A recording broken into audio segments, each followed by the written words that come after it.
Life, Death, Rebirth. An MDMA, LSD and Cannabis trip report by New Rainbow Child.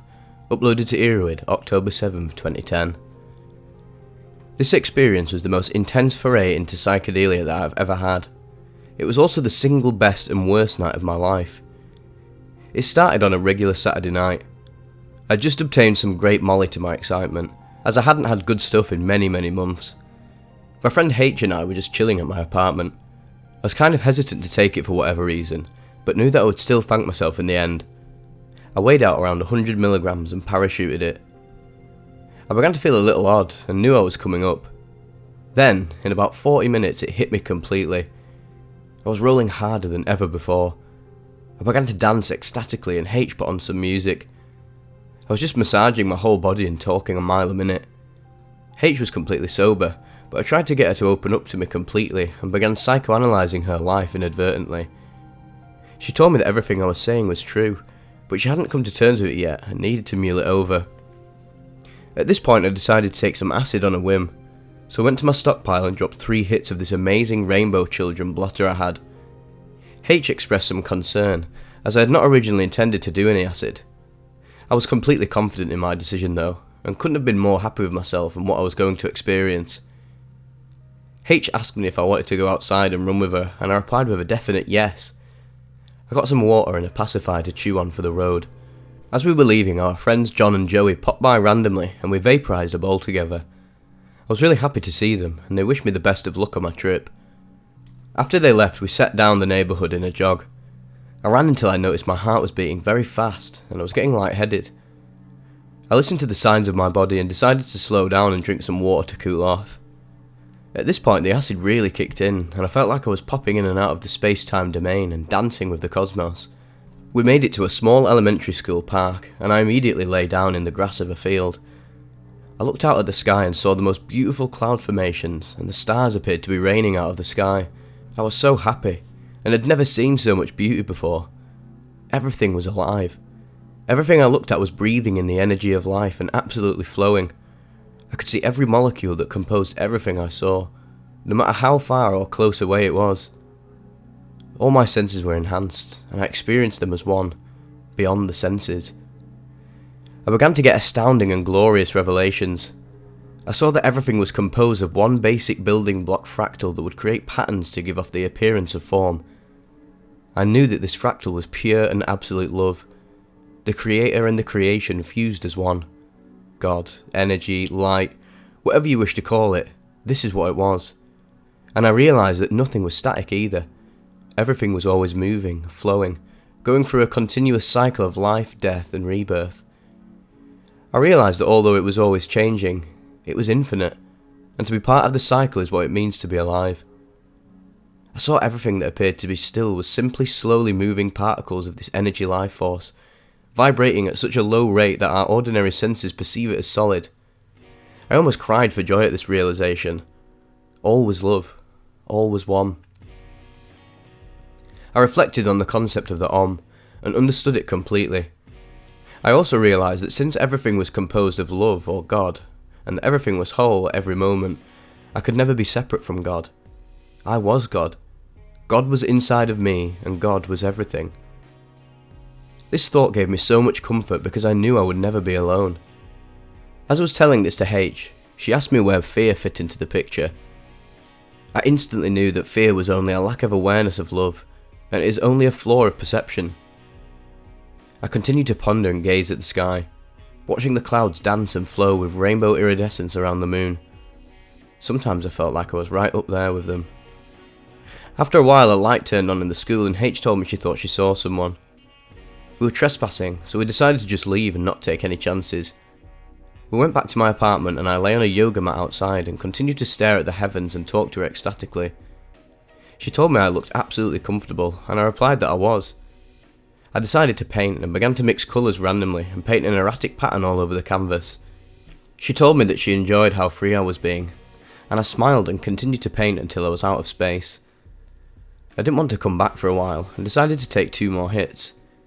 I contemplated taking more molly and even some shrooms, but decided not to get too crazy.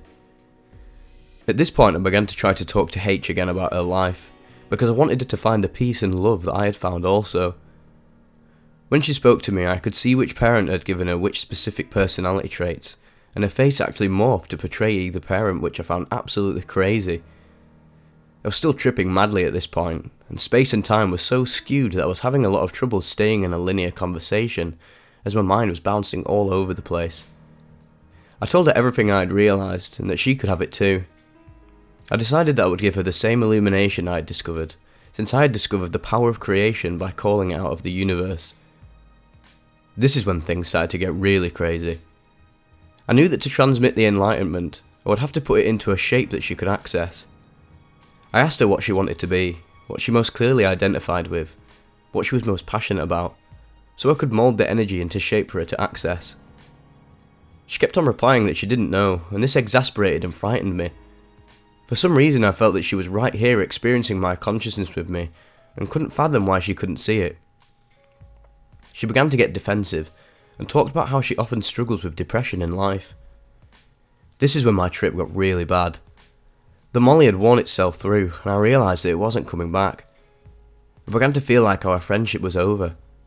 I was moving on, choosing to live completely in the light, whereas she was still partially enveloped by darkness.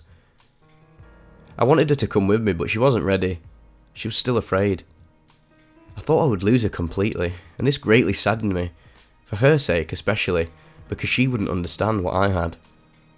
All the energy I had called out of the universe to give to her was still hanging over my head, enveloping me.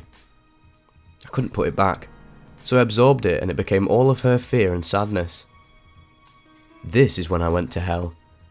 I quickly and shakily said goodnight to H, who was in the process of passing out. She asked if I was okay, and I lied because I knew that there was nothing she could do to help me, especially if this is the point I'd gotten to trying to help her. I walked out onto my balcony again. I'd left the door open and saw my black cat disappear into the darkness. I think she jumped into my neighbour's balcony, but I was tripping so hard I felt like I had lost her forever. This triggered my absolute descent into the lower realms of hell. I began to feel like absolute shit. I was lost, wandering aimlessly looking for the peace, love and beauty I had felt before, but all I could see now was darkness and terror. I tried to go to sleep, but felt like H was a giant spider in a cocoon who wove a machine-like web sucking out my soul. I got up and began to pace the house. I tried to do everything I could think of that would make me feel better. Meditation, yoga, chakra cleansing, cleaning, painting, singing, dancing, watching Planet Earth. Nothing helped. I simply couldn't focus at all on anything I tried. I took some melatonin and gabapentin to try and kill my trip early, so I could sleep and at least find peace there. I wanted to die. I felt like I was eternally trapped by pain, and demons began to haunt my thoughts. They sounded like really ghetto, trashy fucked up people, and kept repeating a barrage of cuss words, shouting into my brain, bitch ass nig, motherfucker, shit, douchebag, asshole, fuck, and so on. I couldn't make them go away. This madness went on for about 3 hours as well. Finally I decided to eat because I hadn't in over 15 hours and felt kind of weak. I fixed myself some really healthy cereal with raisins, strawberries and raspberries, and then went outside to eat it. It was about 7, and the sun had begun to rise in a fuchsia glow behind the clouds. I turned and saw a black flash, and my cat reappeared on my balcony and went inside. I felt so much relief with her return, I almost cried again. With this sign and the new day, I finally found hope and redemption, or rebirth. I gazed at the tree out of my window and still saw the fractal molecules of love that it was flowing with. I stared at it intently and saw it breathing, full of energy and life. I watched the water vapour molecules that formed clouds in the distance morph and swirl with the wind. They turned into images of people and animals, and I saw a historic play take place inside of them. Ancient-looking Asian women were washing clothes in a river one moment, and then the scene would shift to a tiger hunting its prey, and so on and so forth. This captivated me, and I felt like it was a web of history of the earth. I began to let go of the fear until it was no longer dominating me. After a while the visuals stopped, and I realised my trip was over. It was now about 8:30, and I was ready to sleep. I smoked a bowl and went to bed. This trip was really complicated. It was the most intense, enlightening and painful one I had ever had. I spent the complete following day putting my mind back together and coming to terms with reality. It was my first candy flip, first bad acid trip, and most acid I had ever taken. Of these things, it probably won't be my last. Because I entered a lower realm, I really wanted to try and dose again, but decided to give my mind at least a week or so to recover. Even though the ending to this trip was only bittersweet, it changed my life for the better. I feel like I truly understand the mysteries of life and my purpose in the puzzle: to give and manifest love. I decided to start attending Kundalini yoga at least twice a week, as well as to give smoking weed a break. For the past 3 months I had been smoking incessantly, and for the first time in my life began experiencing lapses of memory that comes with THC saturation. I no longer would allow myself to abuse my mind, my body and my soul by not appreciating marijuana for the sacrament it is. This experience was yesterday, but I've been keeping true to myself so far, and intend to hold my enlightenment within and continue tripping periodically to stay in touch with my true nature.